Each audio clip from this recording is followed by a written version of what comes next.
Yeah. Looking at my watch and say it's time to get it, yeah.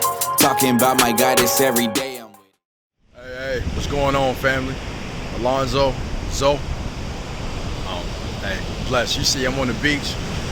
Sunny San Diego, man. I came out here for vacation, and it's a blessed one. It's great that not only do I get to spend time, my wife, my son, we have a good time, but I was able to see my older brother, which is a blessing, man. We don't get to see each other often that much anymore.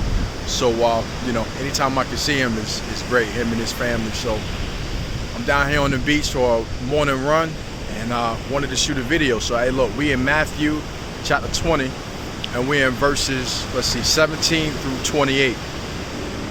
All right, so check this. Yehoshua just finished teaching the disciples as normal. They're traveling with him. They stay with him. And he tells them what's going on, what has to be done. He's going up to be delivered to the Gentiles, to be mocked, scourged, crucified, and that he rise on the third day. So he's telling them this message again.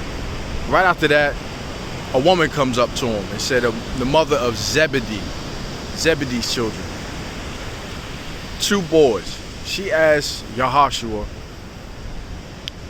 that her sons be able to sit on his right hand or on his left hand in the kingdom, after he asked her what she wanted. Now, Jesus asked this woman, do you know what you're asking for?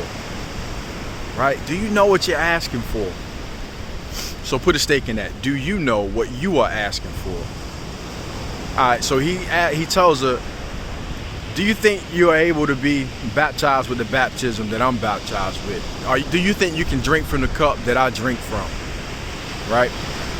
She said, yeah, I think I am. So he tells her, indeed, you will be baptized with the baptism that I'm baptized with, and drink from the same cup that I drink from, but it is not given to me to tell them that they can sit on my right hand and my left hand. That's for the Father. Jesus recognized, okay, look, I can let you be baptized with the baptism, drink from the same cup, but I can't give you a seat in the kingdom, because that's for the Father. Put a stake in that. Let me ask you real quick, do you know what you're asking for?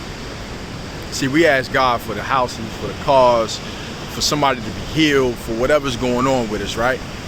But do we know what we're asking for?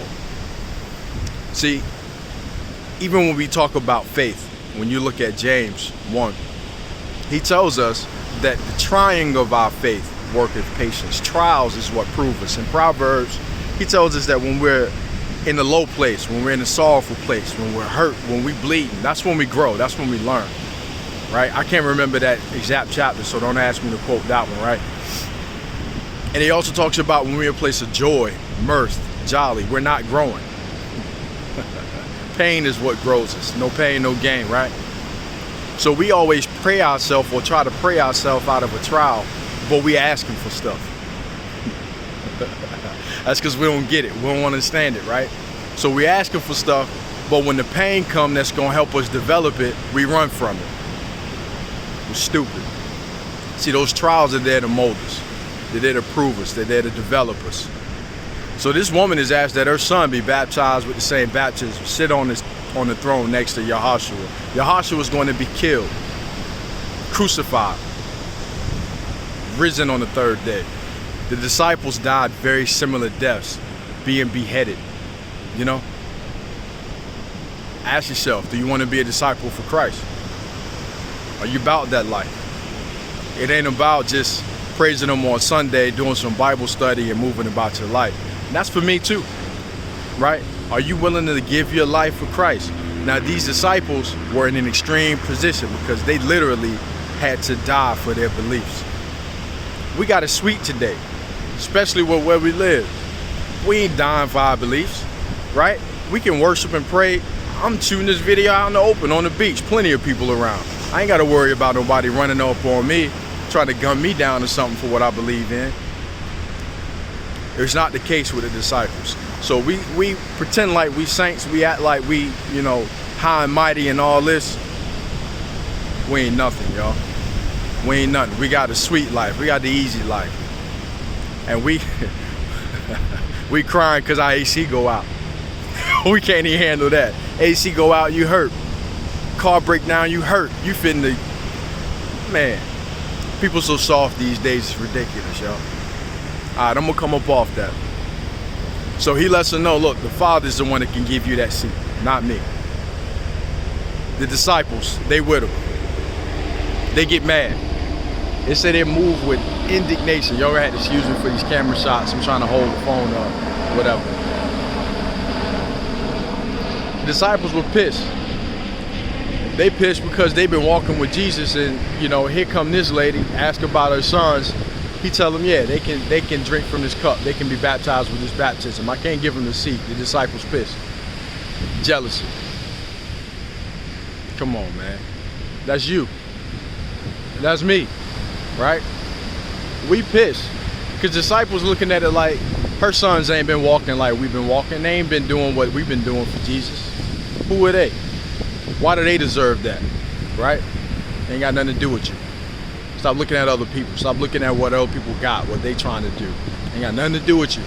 Nothing to do with what you got going on. Focus on you. Focus what's going on. And I love the way Yehoshua rebuked them. You know that they are subject to the authorities of the Gentiles. They execute authority over them, right? It should not be so among you. He's talking to his disciples, just for his disciples. So you ain't one of his disciples if you ain't trying to live like Christ. Don't worry about it. It should not be so among you. The greatest among you shall serve, shall minister. Just as the Son of Man, just as I came to minister, not to be ministered to. He said, I came to serve, not to be served.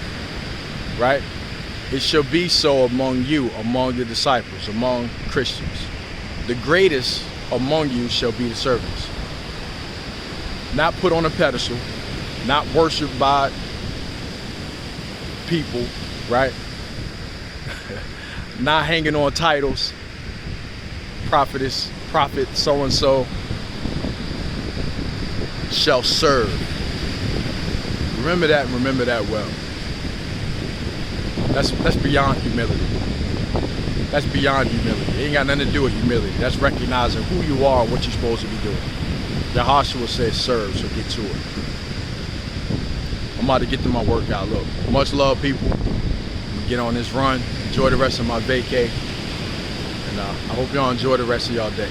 Peace.